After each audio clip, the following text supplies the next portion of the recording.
Appel urgent aux autorités. La situation de M. Ousmane Sonko est alarmante et son état de santé s'aggrave de façon inquiétante.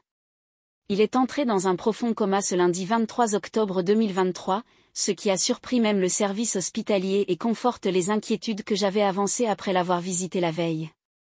Ce qui est arrivé ce matin prouve que l'irréversible peut à tout moment se produire, puisque le service de contrôle et de soins peut être pris au dépourvu à tout moment.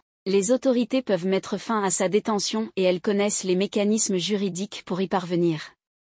Par ailleurs, à tous les degrés de juridiction, il existe une autorité à qui la loi confère le pouvoir de mettre fin à cette détention injuste que ne justifie que le jeu de pouvoir immonde dans une démocratie et un état de droit. J'interpelle solennellement le président de la République et le ministre de la Justice qui ont des pouvoirs leur permettant d'activer des leviers qui ne portent pas atteinte à la séparation des pouvoirs et qui seraient conformes aux droits civils de la personne, garantis et protégés par les instruments internationaux des droits de l'homme.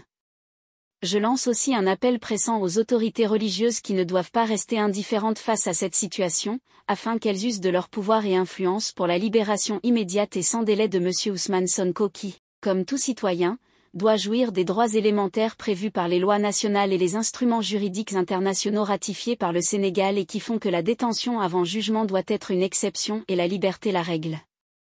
Je fais appel enfin à la communauté internationale soucieuse de paix et de stabilité dans la sous-région et dans le continent, pour qu'elle fasse tout ce que les accords et les liens d'amitié leur permettent, pour que le trouble grave et persistant que cause le seul maintien en détention de M. Ousmane Sonko soit solutionné, avant que l'irréparable qui est prévisible ne se produise, avec des conséquences graves sur la paix, la sécurité et la stabilité dans la sous-région.